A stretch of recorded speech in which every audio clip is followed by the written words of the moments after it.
Pink Edition.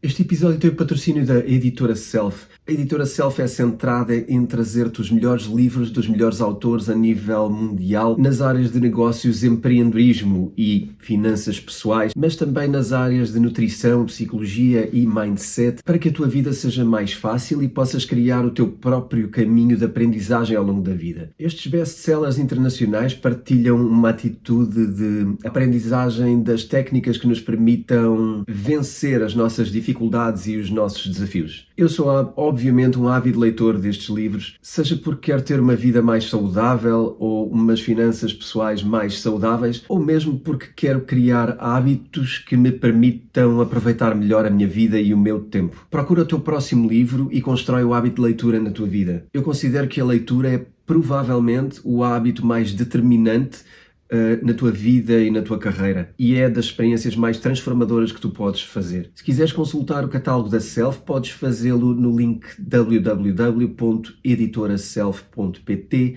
e usar o código de desconto temporada 6 para ter 15% de desconto nos livros da Editora Self. Olá, António. Olá, Rui. E então, hoje é moeda, panorama mundial, economia de mercearia. O que é que vamos falar hoje? Hoje vamos falar da forma como aquilo que se está a passar hoje no mundo pode afetar investimentos e criptomoedas. É importante fazermos estes pontos de situação e cada vez percebermos melhor que umas coisas têm a ver com as outras. A relação entre coisas. Isto não afeta só a nossa parte dos investimentos, isto vai afetar o nosso consumo. Aliás, muita gente, provavelmente, durante este episódio, vai se cruzar com uma data de coisas que vai perceber, então é por isso que eu não consigo comprar isto ou aquilo. E podemos falar, por exemplo, de automóveis ou viaturas que neste momento... Sim, está difícil, as listas de espera e... Sim. Vamos falar sobre porque é que isto está assim e sobre qual é o efeito disto nas nossas vidas, qual é o efeito disto nos nossos investimentos e qual é o provável efeito disto nas criptomoedas. Sim, porque as criptomoedas fazem parte da economia mundial hoje em dia, por muito que há pessoas que ainda achem que não. Como às vezes dizemos a brincar nas criptomoedas, podes aprender hoje para entrar hoje. Ou podes entrar mais tarde, mas vais entrar. Já não tens alternativa. Não, porque vai fazer parte de tudo, não é?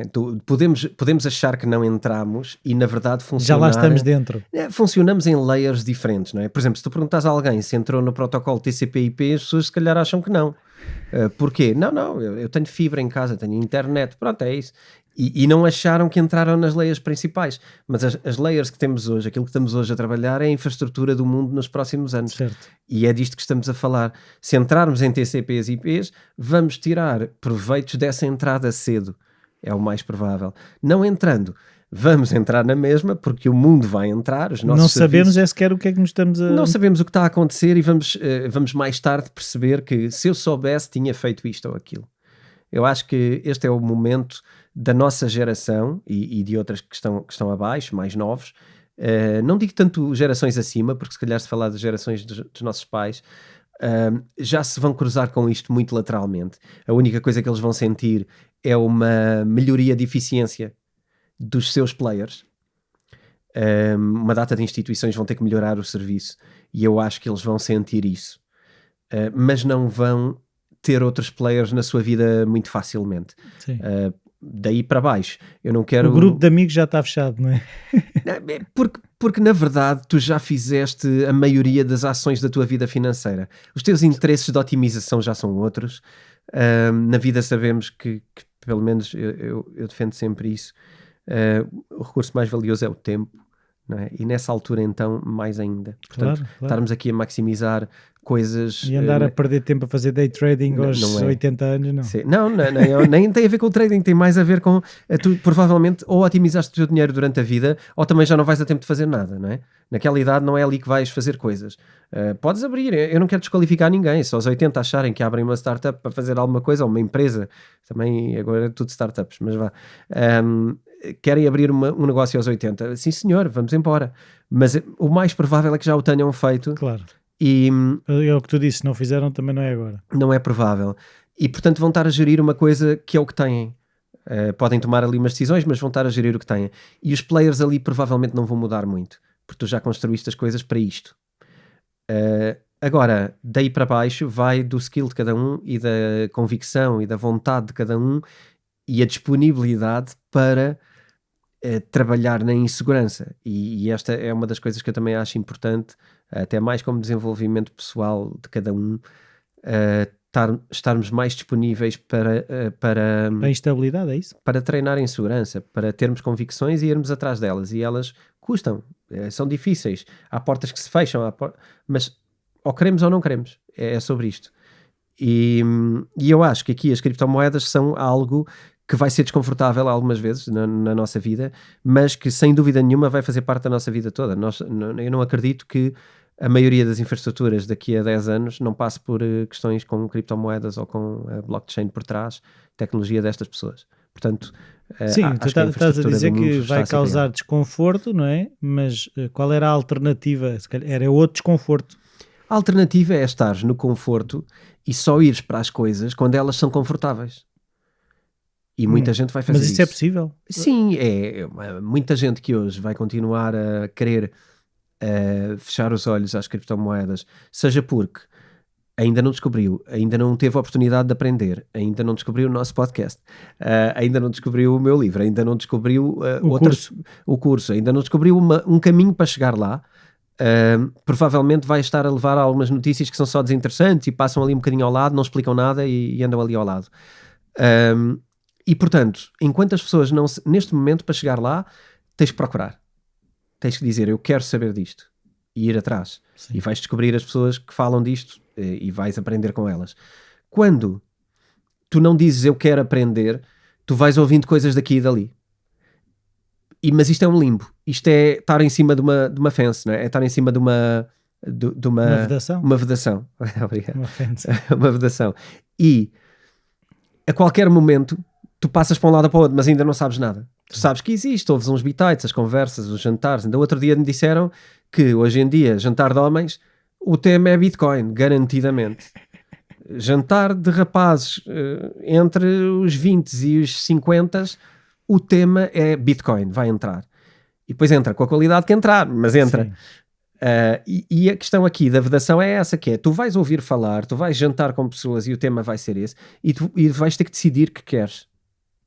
Mais à frente tu já não vais decidir que queres. Aquilo já vai fazer parte da tua vida em coisas que tu usas na tua vida e que nem sabes que partem de uma criptomoeda. E posso dar um dos maiores exemplos que já está a ser usado hoje. Uma quantidade enorme de contactos meus de telemóvel aderem ao Telegram constantemente.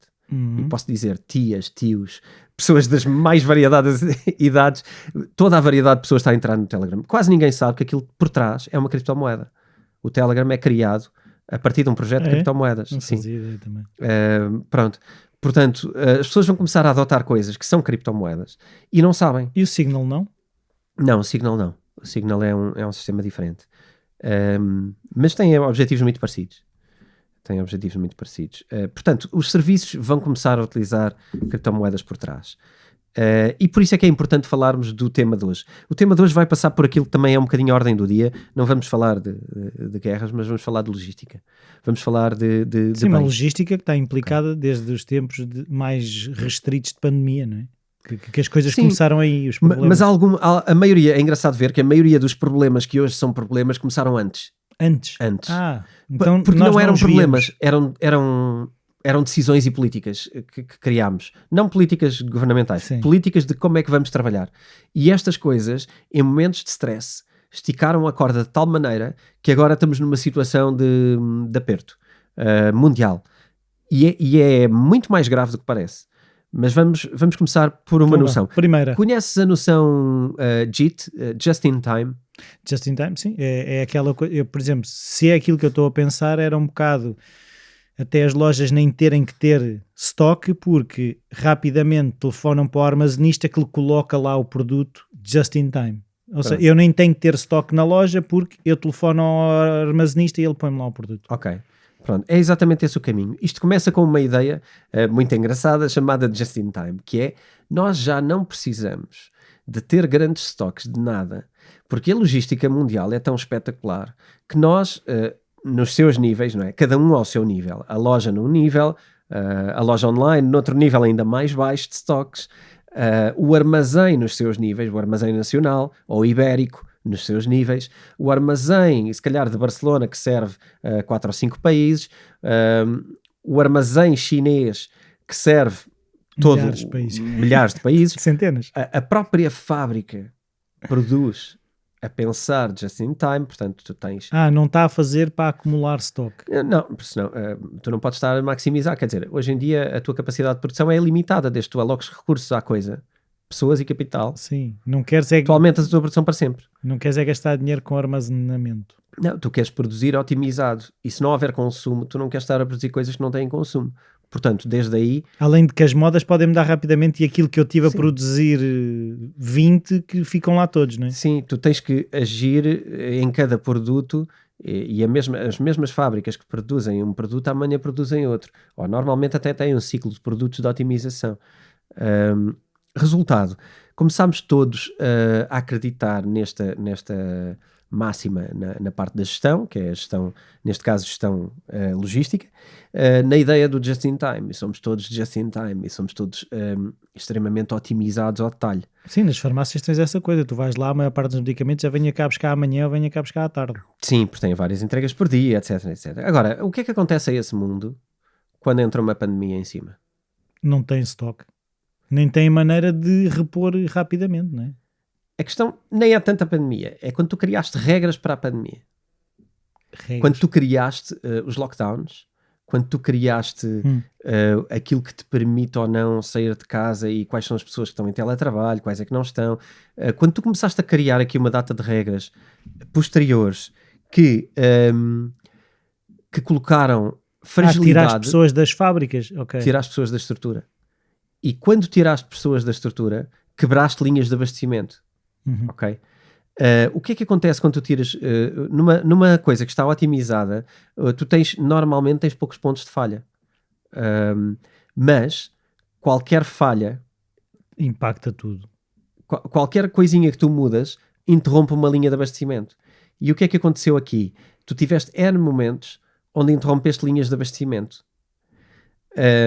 Isto aconteceu em nível muito mais grave, em estruturas maiores, como por exemplo camionistas, que hoje há vários momentos onde os camionistas foram tema, não é? Nos Estados Unidos, pela falta de camionistas que há agora, os salários dos camionistas já aumentaram brutalmente e continuam a não haver oferta suficiente. Que as pessoas não querem? Poderá ser. É uma história que está um bocadinho mal contada, mas de repente não há camionistas. Não há pessoas disponíveis para serem camionistas. Mas cá tens uma coisa, não sei se já reparaste, mas na parte de trás dos autocarros agora também há, vem trabalhar connosco, tipo, as próprias empresas de autocarros estão a fazer anúncios para contratar motoristas nos próprios autocarros. Eu nunca tinha visto aquilo em lado nenhum. Não, e tu já viste a quantidade de restaurantes também que dizem que o colaborador precisa-se? Então há falta de mão de obra? Há falta de mão de obra, claríssima. Eu já falei, acho eu, num episódio aqui, ou se não falei, falei em off, mas eu acho que já tivemos esta conversa, da disponibilidade para o trabalho. Estamos a entrar numa fase curiosa das gerações e talvez até uma reflexão e talvez estejamos aqui a assumir demasiadas cassetes ilusórias sobre o que é que a nossa vida pode ser. E hoje em dia tu passas o pessoal que gosta de scrollar, como se diz no Instagram e nessas coisas, aquilo que vai descobrir é que não é fixe trabalhar. Porque trabalhar dá trabalho. Faz sentido. E trabalhar não é fixe. Fixe é não trabalhar. E ser rico. E ganhar milhões. Eu ainda não sei como é que se faz isso. Ou melhor, sei como é que alguns estão a fazê-lo. A maioria é dizer isso. Mas é uma grande ilusão. O negócio deles é dizer que se pode ficar rico, é isso? Sim, claro. A maioria deles, o único negócio que têm é esse. É dizer isso. É fazer vender fábulas. É vender essa atitude, essa atividade. Mas na verdade eles nunca ganharam dinheiro a fazer mais nada. Portanto, eu não sei como é que ensinam a ganhar dinheiro. É uma outra conversa. É um outro podcast que é giro. Eu também estou aqui a querer também instigar ao polémico. Eu gosto de pôr estas coisas em perspectiva, porque eu acho que tem que ser assim, não é? E depois podemos ter uma boa conversa, mas eu acho que tem que haver alguém a provocar o assunto. Sim. Eu acho que isto deve ser muito pensado, porque também podemos estar às vezes a querer encorajar os nossos filhos e etc. Eu acho isto muito importante. Trabalhar não é fixe. A dizer, não, tu é que tens a idade. Nós não temos idade, nós nunca temos idade. Nós nunca temos idade. Nós nunca temos, já passou a nossa oportunidade. Ok. Nós já estamos coitados, condenados a ter uma vida sempre igual até ao fim dos nossos dias. Porque olha, já tenho X anos. Sim. Mas tu tens oportunidade e vamos atirá-los para para o Poço dos Leões, não é? Que é para um lugar onde fazer dinheiro é preciso ser-se mesmo fora de série. E estamos a pôr um nível de exigência nas nossas crianças que é, não, tu vais ser empreendedor. Ou são o Ronaldo ou nem podem jogar à bola.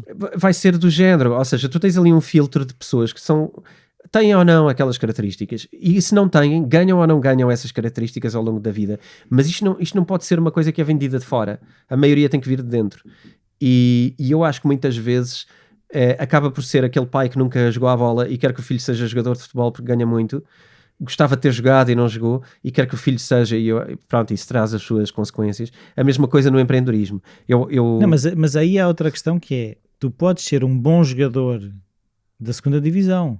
A questão é que hoje em dia é quase que ou és o jogador que vai para o Manchester ou nem vale a pena.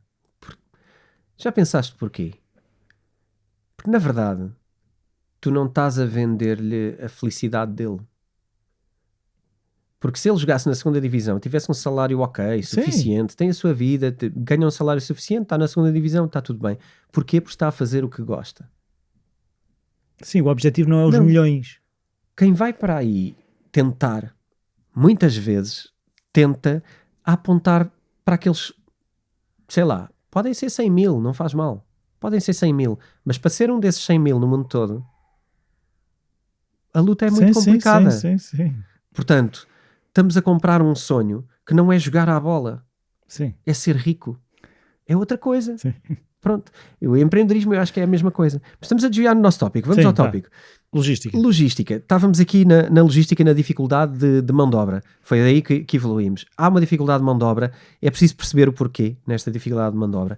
É também preciso rapidamente reagir a esta coisa, porque nós quebramos as cadeias de abastecimento todas. E tu tens, os portos são o grande gargalo nestas garrafas. Não é? Aqui o gargalo do abastecimento são os portos. Os portos e os caminhões. Não estão a funcionar os portos? Os portos, neste momento, há N fotos que podes consultar e vídeos que podes consultar pela internet. Os portos, neste momento, têm os navios e chegam a ter dezenas, às vezes centenas, de navios à espera de poderem ter lugar no porto para poder descarregar aquilo que trazem. A mercadoria que trazem. E porquê? Quando afunila? Porque os portos estão cheios de contentores que não conseguem ser movimentados ou descarregados porque os caminhões que são supostos levantá-los também não conseguem levantá-los. Isto depois chega ao nível os atrelados que levam caminhões já não há suficientes. Porquê? Porque alguns estão alocados em contentores que não os vão levantar, outros a produção. Contentores é um próprio problema logístico porque já não chegam cá, porque neste momento vem tudo de fora, não é? Eu estou a falar de coisas ao nível, a maioria ao nível dos Estados Unidos e ao nível do grande abastecimento, mas na Europa o problema é igual. Tu não tens portos capazes de estarem a descarregar, tu não tens logística em terra capaz, tu estás a aumentar o preço dos combustíveis, tu tens greves de camionistas, isto está a afetar N empresas, posso dizer que afetou a minha e afetou uma data nesta indústria toda. Porquê? Porque basta haver uma greve de camionistas em Espanha, como houve, fecham o abastecimento e as matérias-primas não passam, ponto final. Não há matéria-prima, não há produção, não há produtos. E é giro tu veres a fragilidade com que nós vivemos hoje. De hoje para amanhã, eu não quero assustar mais do que é necessário, mas de hoje para amanhã tu começas a ter as superfícies vazias de produtos, ou pelo menos alguns deles, porque não vais ter capacidade de repor as coisas. Eu acho que isto tem sido falado nas notícias aqui e ali, acho que isto tem sido mencionado, eu não sigo, mas chega-me, de alguma maneira chega-me que as pessoas já estão conscientes disso e portanto eu acho que existe aqui essa consciência. O problema aqui é... Mas as pessoas estão a achar que é o problema da guerra. A ideia que não, eu mas tenho. não é. Tá bem, mas isto foi criado antes. Certo, mas a questão é que o problema que pode haver de falta de coisas tem mais a ver com isso, porque houve algum movimento de ir aos supermercados quando a guerra começou na Ucrânia, não é? Sim, mas isso é como a história do papel higiênico com a pandemia, né? Há uma pandemia e o que tu vais comprar é papel higiênico. E parece que houve gente que entrou em lutas físicas com isso, porque queria mais papel higiênico que o outro. Sim. Portanto, para onde a coisa vai, normalmente é onde está errada. Acharmos que é da guerra é mais uma vez está errado. Este problema já existia antes. Aliás, eu já tinha estudado este problema antes e eu não sei se, eu acho que não mencionei aqui como isso, mas este problema eu já escrevi sobre isso. Nós chegámos a falar aqui, se não me engano, na questão de... Lembro-me que falámos na questão da construção, que faltavam materiais para as casas e coisas desse género. Sim. Já faltava muita coisa e falta mais. E a nível tecnológico falta uma data de coisas. Faltam chips, porque depois falta matéria-prima para fazer os chips e... Sim. Falta uma data de tretas. Essa é que é a verdade. E não há neste momento grande expectativa de que as coisas voltem, e posso já dizer mais 2 ou 3 motivos que vão agravar isto. Primeiro, neste momento os lockdowns estão a ser feitos na China. Outra vez. Xangai está há 3 semanas em lockdown absoluto, e estamos a falar de um lockdown autoritário ao nível daquilo que eu falo normalmente sobre as autoridades decretarem coisas ao ponto de tu não poderes sair de casa nem para comprar comida. E tu estás a ter isso em algumas cidades na China. E estás a ter também em algumas cidades produtoras na China, como Shenzhen e outras, que são basicamente o berço tecnológico do mundo inteiro. E já agora posso mencionar aqui, Apple e Tesla têm componentes fundamentais que neste momento produzidos nessa zona e que neste momento não estão a chegar. Isso. Tecnologicamente vai haver escassez de uma data de coisas. Ao nível das viaturas, escassez de uma data de coisas. Tudo isto porquê? Para trás, na história. Pandemia. Durante a pandemia o que nós fizemos foi trocar os nossos hábitos de consumo também. Durante a pandemia a maioria das pessoas deixou de consumir viagens, deixou de consumir lazer e deixou de consumir muitos serviços para passar a consumir bens, comprar coisas. As pessoas estão a comprar muito mais bens, muito mais objetos, Sim. muito mais coisas. Eu lembro-me na pandemia as questões das pessoas encomendarem coisas para casa era uma coisa, esgotaram, tipo, tudo que era de exercício físico esgotou, tudo que era não sei o que esgotou. Criaram-se modas de consumo de bens. Isto também teve aqui uma consequência muito grande, porque a logística não estava preparada e as estocagens e as produções não estavam preparadas para levar esse consumo todo, em primeiro lugar. Portanto, nós primeiro secámos a fonte e depois o que fizemos foi cortar a linha de abastecimento. Ou seja, consomes o que havia e não produzes mais. Tu consomes mais do que era produzido, portanto consumiste à bruta, não é? Foi consumir ali uma quantidade muito acima da média, as linhas não estavam preparadas para isso, nem as fábricas, nem a logística, e a seguir o que faz é cortar linhas de abastecimento e parar as fábricas. Resultado. Caos, escassez, que é o que vai começar a entrar agora. Estas coisas levam tempo. Quem acha que os efeitos da pandemia foi durante a pandemia está muito errado. Os efeitos da pandemia vão começar agora. Esta coisa da guerra é um evento não previsto, ou eventualmente previsto, porque de facto eu acho que há coisas que também se estavam a esticar ali cordas, mas é encarado pelas pessoas como uma das causas do que está a acontecer agora. Não, as consequências daquilo que está a acontecer agora ainda vêm para a frente. E não vai ser melhor, vai ser pior. Porque vai afetar outras áreas, como já falámos aqui, vai afetar a área dos fertilizantes, vai afetar a área da produção alimentar, vai afetar a área de energia, vai afetar uma data de outras áreas. Parece que estamos aqui numa concorrência para estragar o que foi feito durante 50 anos. Parece. Não sei. Mas a verdade é que as consequências daquilo que está a ser feito agora têm muito a ver com aquilo que foi quebrado nas linhas da pandemia, e outra coisa que é os hábitos de consumo, que também mudaram na pandemia, e outra coisa que também é o mindset das pessoas. Pois, mas aquilo que eu estava a pensar, ok, então, se há menos, ou seja, há falta de mão de obra, mas aumenta o consumo, onde é que as pessoas vão arranjar o rendimento para aumentar o poder de compra se não estão a trabalhar? Não, as pessoas não vão aumentar o poder de compra. As pessoas vão perder poder de compra. Não, a questão é que elas estão a comprar mais. Sim, bens. Está bem, estão a comprar bens, mas de onde é que o dinheiro vem se elas não estão a trabalhar? Aí vem da ginástica familiar de cada pessoa, não é? Ou de cada família. Em primeiro lugar, não te esqueças de outras coisas que deixaram de fazer. Deixaram de viajar, deixaram de ter tanto consumo a nível de produtos de lazer e deixaram de consumir tantos serviços. Não falo de serviços de internet, porque isso também aumentou. Outro tipo de serviços que houve um corte, claríssimo. Aliás, as pessoas tiveram sem poder ir a restaurantes N tempo, não é? As lotações dos restaurantes mudaram, enfim, N regras que hoje parece que são quase difíceis de calcular, mas isto afetou brutalmente. Tiveste N restaurantes a fechar na precariedade, N negócios que fecharam porque não tiveram clientes. Mesmo. Portanto, não devemos ter memória curta quando pensamos onde é que as pessoas não gastaram dinheiro. Foi em tudo isso que estavam proibidas de fazer. Ok. Deixaram de poder consumir. Perdão. Deixaram de poder consumir uma data de coisas essas que prejudicaram uma data de negócios, e esse dinheiro foi poupado. Sim. E o dinheiro que pouparam agora tem que ser canalizado para consumir bens, porque é o que podem fazer. Resultado, agora também podem não poder consumir bens, porque eventualmente eles podem não chegar para todos e podem não chegar cá. Também há aqui se calhar dados mais importantes. Os portos que tinham normalmente entrada imediata dos navios que chegavam, ou quase imediata, hoje têm 18 dias de espera. 18 dias. 18 dias. Estes navios que eu te digo que ficam lá fora e que são E o dezenas... custo que isso tem para o barco também, para o armador, não é? O custo que isso tem, porque, reparem, isto vai ser refletido no produto. Claro. Esse Se eu produto, sei que o meu barco vai estar 18 dias à espera, eu vou logo pôr no custo daquilo esses 18 dias. Não é? o teu custo de transporte vai aumentar, não é? Portanto, isso vai aumentar o custo do produto, sem dúvida nenhuma. Isto aumentou uma espera de contentores que era de cerca de 3%, passou a ser 33% do processo logístico. Portanto, imagina o tempo que se está a perder para poder chegar ao consumidor, não é? Portanto, isto só pode ter efeitos catastróficos a nível do preço. Aqui há alguns desses dados.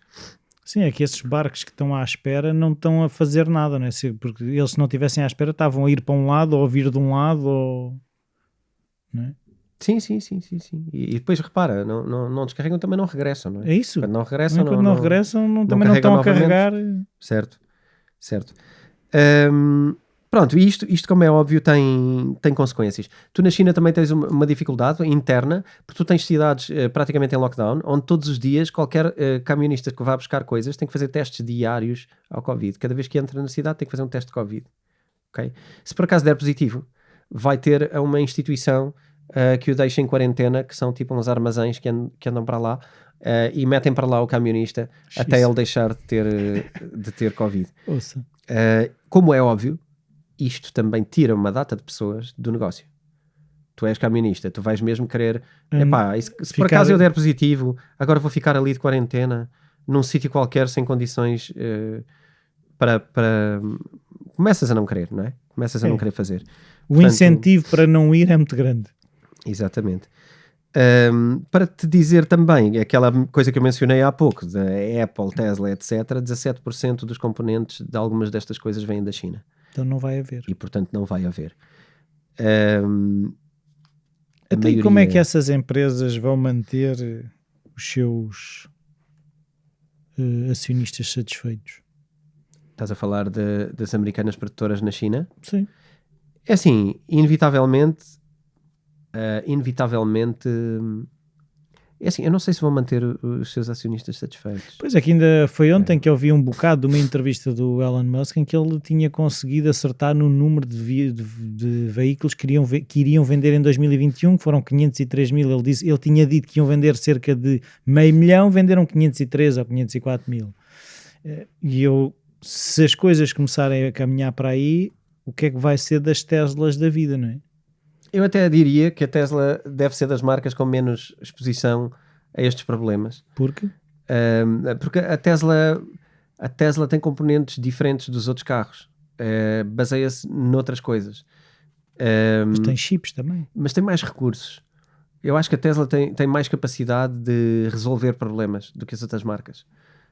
Não só, até ao nível da substituição de coisas, ou seja, rapidamente a Tesla decide não se usa este chip que é produzido ali, usa-se o outro que é produzido noutro sítio. Vai seguramente chegar mais longe do que as marcas tradicionais que não têm a mesma elasticidade. A infraestrutura, não é a infraestrutura, a estrutura de capital humano que trabalha na Tesla tem outro tipo de É recursos. outra cultura. É outra cultura empresarial e, portanto, vai reagir muito mais rápido do que as outras marcas. Na minha opinião, isto vale o que vale, não vale muito, é a minha opinião. Também é importante perceber que quando se fala agora vou dizer aquilo que é uma das consequências, não é? Estamos com inflação nos Estados Unidos de 8,5%. Sim. Que será 8,5%? Porque já Não, é muito mais. tivemos um episódio que estava nos 6 e qualquer coisa e nós dizíamos que havia quem dissesse que era tipo perto dos 10. Sim. Agora, quando Agora se está dizem a falar... 8,5%, se calhar já é vai nos mais 12. 10. Não, já se sabe que é mais 10. Falamos de 8,5% oficialmente, porque é o que é comunicado, mas já se sabe que é mais do que 10%. Portanto, pronto, mesmo que não fosse pela impressão de dinheiro, que é também, só aqui há uma perda de poder de compra de 8,5% atualmente. Sim. Já. E isto acaba devido dos 6,5% da última vez que falámos. Portanto, isto está a ser um bocado rápido. Não está a dar aqui muita margem para nem sequer episódio a episódio a gente consegue acompanhar a inflação. Está a ficar um bocado rápido. Há aqui um medo mundial neste momento de hiperinflação. E isto isto depois vai trazer aqui uma data de problemas. E esse medo não pode acelerar essa mesma hiperinflação? Sim. Há aqui duas coisas que vão acontecer. Primeiro, a nossa corrida, o nosso panic buying, que é um bocado a expressão que se usa para isto, nós vamos comprar coisas com pânico, com medo que faltem, e isso vai causar pressão de compra. Latas de atum e de feijão. Se fosse só isso, ainda era outra coisa. A questão é que acho que vai ser mais que isso. Acho que vai ser muito mais do que isso. E as pessoas vão correr a comprar coisas, o que vai fazer secar mais rapidamente as coisas que existem e, portanto, vai criar maior pressão de compra e, portanto, vai agravar o problema da oferta. Por outro lado, a oferta não se está a resolver. As questões da oferta não se estão a resolver. E, por outro lado, estamos a criar novos focos mundiais de tensão que vão criar escassez noutro tipo de coisas. Sim. Agora vamos criar escassez em alumínio, numa Trigo. data Sim, e nos fertilizantes que estão antes da alimentação. Portanto, isto vai ter um impacto. Daqui a 1 ano ou 2 as pessoas vão achar que o problema do mundo é aquilo que se estiver a falar na altura, mas não é. O problema foi há 1 ano ou 2 os fertilizantes que ficaram na Rússia e na Ucrânia e que nunca foram expedidos para o resto do mundo, não é? Que nunca foram resolvidos. E, portanto, daqui a 1 ano ou 2 vais ter uma data de problemas a nível de cadeias de abastecimento. Sim, então no fundo, por exemplo, o caso da Rússia e da Ucrânia, elas estão em stand-by e não é assim, as economias, pelo menos a Rússia, há de continuar a funcionar de alguma forma, ou seja, eles continuam a produzir mesmo com as sanções. Não, mas a questão é, tu puseste sanções, tu não és tu, Rui, Sim. tu Europa, eu tu mundo Ocidente, pusemos sanções à Rússia, mas a Rússia já pôs sanções para cá. Claro. Assim como os aviões da Rússia não podem sobrevoar uma data de países, as companhias desses países também não podem sobrevoar a Rússia agora. Agora imagina quanto é que custa um bilhete da British Airways, por exemplo, para ir para um sítio onde antes passava por cima da Rússia e agora não passa. Quanto é que vai custar isso? Sim, alguém tem que o pagar. E quando faço transporte de avião, porque avião não é só pessoas, há coisas que vêm de avião, não é? Essas coisas agora têm que dar a volta à Rússia. E a Rússia não é propriamente pequenina. Era o que eu ia dizer. A Rússia, estás a ver o tamanho que tem, não é? E qual é a geografia que ocupa por cima daqueles países todos, onde a maioria exporta fortemente para países ocidentais. E tu agora não podes voar ali por cima. Tem que vir por baixo. Resultado, quanto é que vai custar cada uma dessas coisas que agora, em termos de aviação, que já é um mercado semifalido, constantemente semifalido, como é que agora, ou pelo menos altamente desafiador, não quero só dizer que é semifalido, como é que agora vão jogar com um preço dos seus combustíveis a subir e ainda por cima tem que dar a volta, pronto, à mesa de jantar, não é? Sim. Tens de dar a volta toda. Como é que as coisas chegam cá ao mesmo preço? Não podem. Não podem. É impossível. Estás a ver o nível, não é? Estou. Estás a ver também uma das maiores desafios atualmente, que é a produção de energia e o armazenamento de energia. Os componentes das baterias, muitos deles, vêm também da Rússia. É um dos fornecedores de alguns dos metais que hoje são muito valiosos, entre eles o níquel, o alumínio para a construção, não é? Tens também o paládio, não é? que é um metal hoje muito procurado. Enfim, tens uma data de coisas que já não vão chegar dali. Sim. E repara, se resolves o conflito amanhã, Sim, mas não vão chegar amanhã. Não, claro que não. Nem Não. daqui a meio ano. Não estão lá à espera de que acabe a guerra, não é? A guerra acabando, vão continuar a haver sanções que vão durar anos. Portanto, aquilo que se está a criar agora, ainda não sentimos Não. e não vai acabar nos próximos anos. Portanto, é preciso repensar fortemente como é que vamos de facto viver esta situação toda. Mas eu acho que nós não. Lá está. Tu trouxeste aí o tema precisamente porque eu acho que nós não estamos a ver isso. A maior parte de nós não está a olhar para as coisas dessa forma. Acha que surgiu uma guerra, criou ali um problema, mas a vida vai continuar. A vida vai continuar, eu espero, e acho que sim. Eu espero que não entremos naquela escalada louca que se fala de usarmos outro tipo de armamento e escalarmos para uma coisa pior. A vida vai continuar, mas já disse alguns episódios atrás, eu não quero ser profeta da desgraça, mas a nossa vida daqui para a frente, aliás, dá 3 anos para a frente, efetivamente, nunca mais vai ser parecida com a vida que tivemos antes. Não vai. Nós entramos agora num momento da humanidade, da sociedade, diferente. Mais parecido com outros momentos da história que se passaram antes. Certo. De dificuldades, de escassez, de outro tipo de desafios. Aquela vidinha que nós nascemos e crescemos, em que certas coisas estão resolvidas por si, não existe hoje. As coisas hoje não estão resolvidas por si. Nós vamos ter que pôr as mãos na terra e ir resolver coisas muito mais complicadas do que tivemos que resolver até hoje. Como é que vamos resolver? Porque é assim, nós temos que era começar a futurologia. pensar, está bem, mas temos que começar a pensar dentro do universo em que nós nos conseguimos mexer, o que é que, porque temos, ou seja, uma coisa é ver só o mal que pode vir aí, não é? A desgraça, como tu estavas a dizer.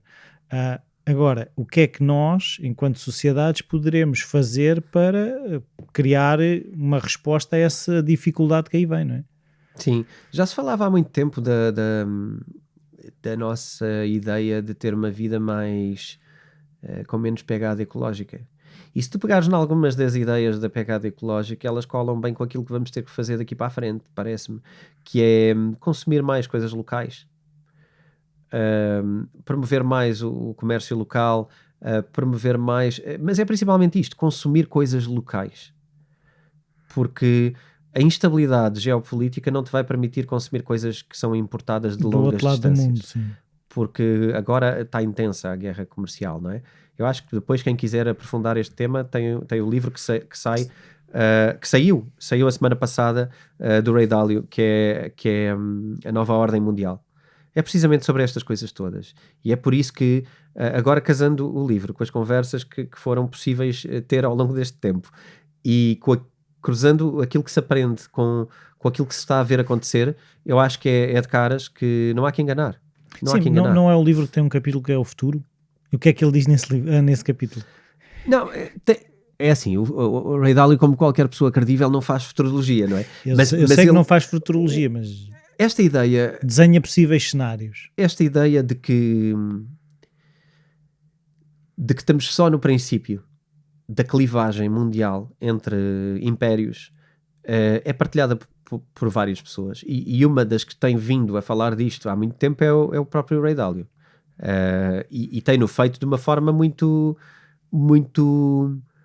organizada, muito documentada, com indicadores, com coisas, e sobre os estados dos impérios, e onde é que está os Estados Unidos como império, em que fase é que está, porque todos os impérios começam e acabam. Sim. Não há impérios basta olhar para a história, não é? Não há nada que dure para sempre. Ainda o outro dia, quando falámos do Jordan B. Peterson, uma das coisas também que ele dizia é que tu quando constróis as torres de Babel, não é? Vai haver um momento em que a distância do topo da torre, que é quem manda, para as bases da torre, que é a realidade, é tão grande que é impossível ser eficiente. Não é que haja má vontade, mas é impossível. É impossível. Os impérios, a dada altura, deixam de funcionar, e normalmente deixam de funcionar quando deixam de satisfazer o seu proletariado, o seu povo, a sua base de apoio. A sua base. E começam a criar questões internas e questões externas. E os Estados Unidos está no chamado estágio 6, que é pouco antes de... Quantos estágios são? São 7. Então está quase. Portanto, estas coisas podem durar anos. Eu não quero dizer que vai acabar agora. O estágio 6 não é o ano que vem ao 7. Estas coisas podem durar 30, 40, 50 anos. Mas é praticamente inevitável. Se não acontecesse, era provavelmente a primeira vez na história que não aconteceu. Na história da humanidade. E, portanto, é pouco provável. O que é que se está a ver aqui? E não se conhecem impérios que tenham revertido esses estados. Não, a questão é, quando caem não precisam de cair e acabar, não é? Não tem a ver com isso. Podem cair como liderança mundial. E neste momento a liderança mundial tem sido os Estados Unidos, não é? Temos uma potência emergente que é a China. E, portanto, pode vir a vez da China ou não. Eu aqui aconselhava mesmo a lerem muito sobre o tema, porque o meu resumo de 2 minutos sobre o livro não vai ser, assim tão bom. Não, é um como é que dizer, um aperitivo. Acho que é um aperitivo para nós aprendermos mais e estarmos preparados para isto, porque eu não acho já que seja um livro académico, para académicos, para professores de economia ou para pessoas que gostam de economia. Eu acho que é um livro para toda a gente conhecer minimamente. Nem que o leiam na diagonal, nem que leiam... E é engraçado, o Ray Dalio criou aquela maneira... A versão Europa-América. De resumos de... E isso já não gosto tanto, porque depois há aí um critério qualquer. Mas o próprio livro tem uma... Tu podes ler o livro em 2 profundidades. Tu tens bullet points maiores que têm semi-desenvolvidos e depois tens textos maiores onde aprofundas as coisas. Ok, podes passar só os olhos por esses bullet points. Eu diria que até é um livro com 2 leituras, não é? Tu primeiro apercebes-te das coisas e até podes terminá-lo e depois recomeças quando queres aprofundar e onde é que queres aprofundar. Eu acho que está bem feito. Claro que é uma pessoa extremamente técnica nesta coisa da escrita e é uma obra inquestionável para quem quer perceber o que aí vem. Enfim, eu acho que esta percepção toda vem também um bocadinho daí, não é? De ouvirmos estas pessoas e aprendermos com estas pessoas e preparar-nos. Eu acho que os nossos hábitos sociais e hábitos familiares e a nossa forma de vida vai mudar. Não, esta coisa do acharmos que os dias são todos iguais e irmos todos de carro para o trabalho e irmos todos disto ou daquilo, isto não vai acontecer. Isto não vai acontecer. Vão quebrar uma data de coisas que vão tornar isso impossível. Sim, eu também li qualquer coisa quase do começar a recuperar as aldeias, que as pessoas vão querer mais viver em pequenas comunidades, e acaba por ser um bocadinho também essa lógica. Eu acho que era bom se as pessoas quisessem, mas não querem. Eu tenho algum receio. Não, há pessoas que querem e vão e fazem, mas eu acho que muita gente não quer. E tu notas isso agora pós-pandemia. Muita gente teve uma oportunidade para reequacionar vidas e muita gente o que quis fazer foi regressar exatamente ao que tinha. Eu não sei se quiseram.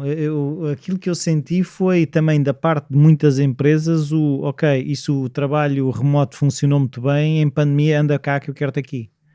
E as pessoas, não é uma questão que eu, por exemplo, tenho familiares que têm casas fora de Lisboa e que foram para essas casas fora de Lisboa. A partir do momento em que a empresa diz que eles têm que voltar, eles por muito quisessem ficar na aldeia, não ficam. Eu acredito. Eu não conhecia ainda nenhuma empresa que o fizesse e mesmo as grandes empresas que eu conheço e que conheço pessoas que trabalham, não têm essa pressão.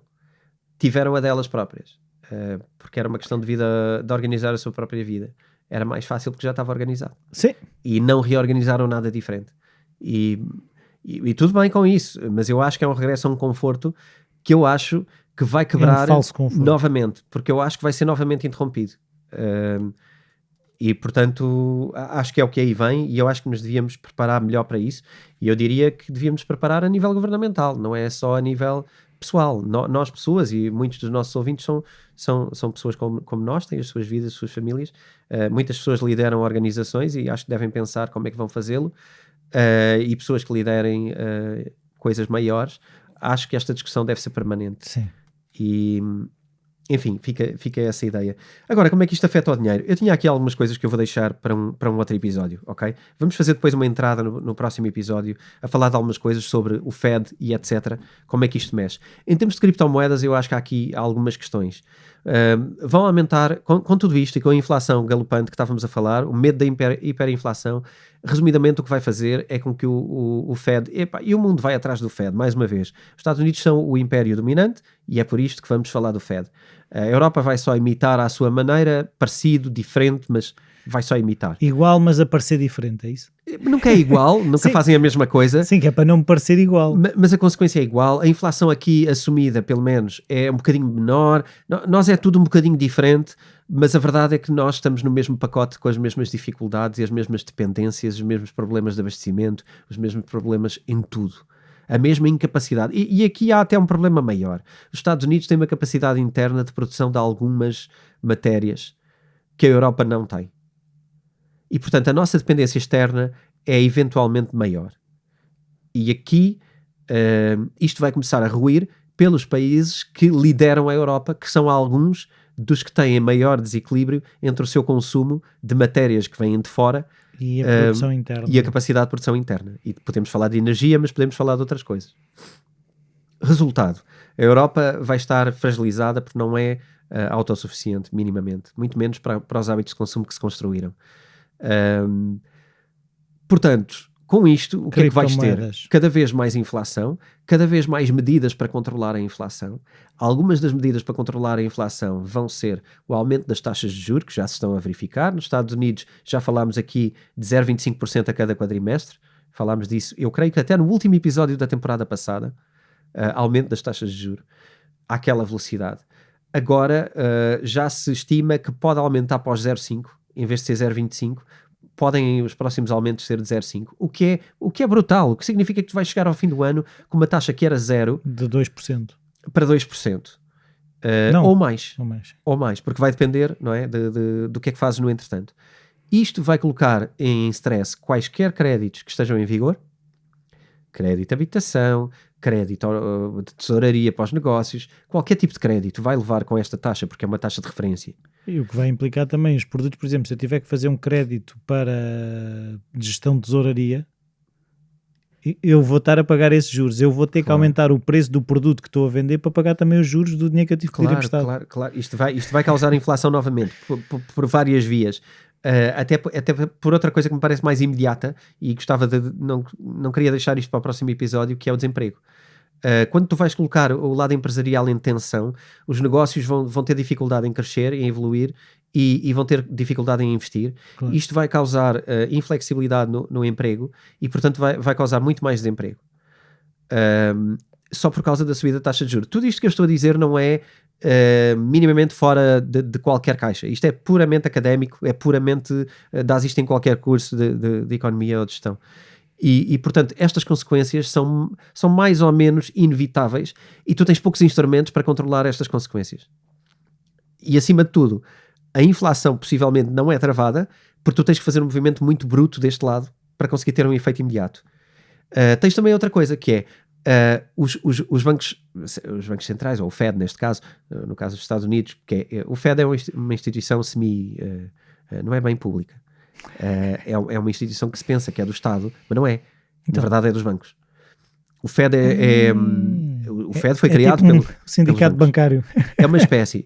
Depois tens ali umas pessoas que são elegidas governamentalmente por pessoas do governo americano. Sim, mas é uma cooperativa de bancos. Mas o Fed não é estatal, ok? É uma espécie de um banco central, não é? Que é controlado por bancos também. O Banco Central Europeu também é controlado por bancos. É uma instituição bancária, não é? Estas coisas, o que é que vão fazer? Andaram a comprar dívida governamental também para aliviar a tensão e estimular a economia e poder aqui contrabalançar a parte da impressão de dinheiro a mais que andaram a fazer. E a compra da dívida pública permitiu este estímulo. Agora, há uma inversão na intenção. O Fed quer vender dívida. Mas ninguém lhe vai comprar. Não, o que vai acontecer é que tu vais ter o caos do lado da dívida também. Porque, repara, tu vais ter uma oferta maior do que a procura. Portanto, tu vais ter os governos em tensão neste momento. Vais ter dificuldade de vender a dívida. Porque vão estar disponíveis a comprar um valor muito baixo, não é? Sim, se calhar compraram a dívida a 5 e vão conseguir vender lá a 2. Tu andaste a financiar de alguma maneira os governos ao fazê-lo, e o que tu vais fazer é desfinanciar. Neste caso, é endividar novamente. É criar dificuldade de os governos poderem emitir nova dívida. Os novos prazos vão ser sempre com dívidas difíceis. Sim. E, portanto, isto só traz dificuldades. Mas eu não sei, okay? Assim, eu não sei, mas eu tenho ideia de ter lido que um dos países que comprava muita dívida americana era a China. Não sei se é verdade, se não. Sim, mas nesta altura... Não, o que eu estou a dizer é fê-lo no passado. De que forma é que a China agora também não vai estar um bocadinho, se calhar, encravada com essa dívida que ele comprou, se calhar num valor tudo mais... uma jogada. Tudo isso é uma jogada. Podíamos falar aqui sobre como é que os Estados Unidos e a China e como é que a China anda a jogar o jogo da dívida americana que compra para ter poder sobre o governo. É isso. Porque repara, a jogada aqui é... Porque se a China vender ao desbarato, a economia americana Certo, cai. a China pode crashar. Por outro lado, o que os Estados Unidos fizeram a imprimir dinheiro foi dividir o dinheiro chinês. Ou seja, Os chineses compraram X, mas eu ao imprimir dinheiro, o que eles desvalorizaste o que é eles isso. têm. Eles têm dólares, né? Eles quando compram dívida americana, eles têm dólares. O que tu fizeste foi desvalorizar brutalmente o que eles compraram. $1 que valia $1 vale menos. Portanto, isto é um jogo também governamental. E por isso é que eu digo que estamos a jogar jogos geopolíticos que estão a ter consequências nas pessoas. Vai ser sempre assim. Eles não vão parar estes jogos e estas guerras comerciais, que o pessoal acha que eles estão em guerra comercial, mas o que é isto de facto? Isto de facto é muito simples. A tua vida vai ser péssima. Ok? Guerras comerciais, guerras económicas, a vida das pessoas dessas nações, e quando são duas tão grandes, não é só dessas, é do mundo todo. Claro. Vai ser péssimo. Ok? E é nisso que estamos. É nisso que estamos e está mais intenso do que nunca. E este elemento Rússia e Estados Unidos é mais uma tensão, é mais um jogo. Sim, que já, neste momento o ping-pong era um bocadinho Estados Unidos-China, Estados Unidos-China Sim, e agora... acabaste de envolver os dois outros players, não é? As outras geografias. Só não incluíste a África ainda no baralho, mas por consequência, claro que está envolvido, não é? Mas claro que agora meteste a Europa ao barulho com um tema que é semi-americano, e isto é muito complicado. Isto é muito complicado. Em termos de criptomoedas, aquilo que eu prevejo, ao contrário do que eu poderia dizer, se calhar noutras semanas, eu diria que isto não é muito animador para subidas drásticas, drásticas, aqui não é drástico, para subidas galopantes nas criptomoedas. Eu acho que não vai acontecer agora. Eu acho que estes cenários não são convidativos, ainda que filosoficamente sejam uma reserva de valor, e eu continuo a achar que é uma reserva de valor. Ou seja, quem está à procura de preço, eu não acho que vai acontecer o preço agora. Para quem está à procura de valor, provavelmente é um lugar interessante para estar na mesma, porque Bitcoin é aquela coisa que sabemos, tem pouco a ver com estas guerras, tem pouco a ver com estas manipulações, é cada vez mais valiosa. Eu acho que este é o momento mais importante para percebermos porque é que a Bitcoin é tão importante. Acima de tudo a Bitcoin, há algumas outras criptomoedas também, mas acima de tudo a Bitcoin. É porque não vai jogar estes jogos, não vai imprimir, não vai subir taxas de juros, não vai comprar dívidas, não vai acontecer nada. É aquilo. Quer dizer, a não ser que se comece a comprar dívida americana com Bitcoin. Mas não mudas a Bitcoin em si não mudas, não é? Tu não vais imprimir mais Bitcoin ou menos Bitcoin, portanto ela não vai perder valor. Portanto, valor intrínseco, há mais, ok? Preço, paciência, é preciso ter paciência, provavelmente. Sim. Se calhar terminávamos assim. Tá bem, acho há tantos que temas ainda e acho que temos que voltar noutros episódios. Sim, e esta questão parece que andámos a fugir das criptomoedas, mas não, porque como tu acabaste por fechar agora no fim, é mesmo, isto implica... Eu sei que pode parecer que estamos a falar de outras coisas. Para já também a promessa não é falar só disso, não é? Nós assumimos claramente a literacia financeira, e eu acho que aquilo que podemos levar deste episódio e deste podcast é cada vez mais é sabermos lidar com dinheiro. As criptomoedas são mas eu estava a imaginar, imagina uma pessoa que cai neste episódio, tipo, o tema do título do podcast, Bitcoin Talks, de repente entra aqui como primeiro episódio e começa a ouvir falar de geopolítica. Certo, vai achar que não tem a ver com criptomoedas, mas tem. Tem, e para a semana vamos trazer aqui mais uma criptomoeda também para analisar. Mas bom, não vou já revelar as surpresas. Okay. O pessoal tem que aparecer e saber o que é que se vai tratar a cada episódio. E vai estar a fazer alguma coisa, palestras? Não, olha, nós vamos lançar algumas novidades em breve. Eu sei que eu já disse isto antes, mas não é que às tantas é Pedro e o Lobo, não é? Sim, não quero estar já a antecipar nada de especial. Eu acho que vai haver aqui umas coisas giras. Quando este episódio for para o ar, vamos estar provavelmente muito perto de anunciar aqui uma coisa engraçada para os nossos ouvintes que nos seguem há tanto tempo. Queria também fazer uma coisa que não temos feito. Nós temos algumas perguntas que nos têm lançado, eu tenho respondido a todas as perguntas, às vezes com algum atraso e dificuldade, é como é o melhor que podemos fazer. Eu não trouxe para aqui as perguntas todas, eu vou trazer algumas, mas quero agradecer às pessoas todas que têm diariamente, e são muitas, diariamente a mandar e-mails e a falar no Instagram sobre o nosso trabalho aqui feito, sobre o podcast e sobre a importância deste podcast. Eu não tenho agradecido as vezes suficientes nos últimos 2 ou 3 episódios e peço desculpa por isso, porque essas pessoas dão muita motivação para estar aqui, para estudar todas as semanas, para trazer coisas boas. Eu espero que estes episódios diferentes, eu sei que podem parecer mais imateriais, pode parecer difícil de tornar isto real na nossa vida, mas estas, a meu ver, São as É importante ter são as noção coisas disto. mais importantes Sim. que podemos aprender, são estas. Estas é que vão mesmo mudar a nossa vida. E se tivermos isto como sabedoria base, depois todas as outras coisas são coisas para navegarmos em cima Sim, disto. criptomoedas isto pode parecer mal, vai ser só tecnologia, né? Ou seja, se tivermos estes princípios, venha as criptomoedas ou venha outra coisa, os princípios vão se manter. São ferramentas para Sim. materializarmos estas coisas. É isso que eu queria dizer. São ferramentas. Tecnologia, ferramentas, sim. Sim. São ferramentas, neste caso, até tecnológicas, mas podem ser só monetárias. É isso, mas é que será mais fácil, mesmo que a tecnologia mude ou as ferramentas mudem, nós vamos conseguir navegar mais de forma mais fácil. Sim, a maioria das pessoas, as primeiras dúvidas que vão ter nos investimentos, normalmente é: eu devo investir ou eu devo gastar? Esta é a primeira dúvida. Então, eu agora tenho X. Eu devo investir ou devo consumir? Não é? Eu compro uma casa melhor? É boa altura para comprar casa? Ou compro um carro? Nunca é boa altura para comprar um carro. Nunca. Mas as pessoas pensam: eu devo consumir ou devo investir? Esta é a primeira decisão. E estas bases, quando tu pensas o que é que vai acontecer nos próximos 5 anos, Sim, provavelmente, tomas a decisão se é comprar carro eu ou devo casa. fazer? Não é? Eu devo agora investir ou isto goes south? E agora o que é que eu faço? Ok, o que é que vai para onde? E começar a construir sabedoria em cima desta. E esse é que é o processo de aprendizagem. As criptomoedas são claramente um processo de investimento, claramente um processo longo, ok? Não acho interessante falarmos no curto prazo do que é que devemos fazer. Eu acho que é um processo longo. E montado em cima disto, eu acho que traz um valor muito grande. Por isso, isto tinha que chegar. Agora, próximo episódio, teremos outras coisas mais técnicas, vamos assim dizer, mais detalhadas. Certo. Por isso, obrigado a todos. Sigam-nos, se estiverem no YouTube, façam aquele cliquezinho no sinozinho e sigam-nos para saberem quando é que chegam os novos episódios.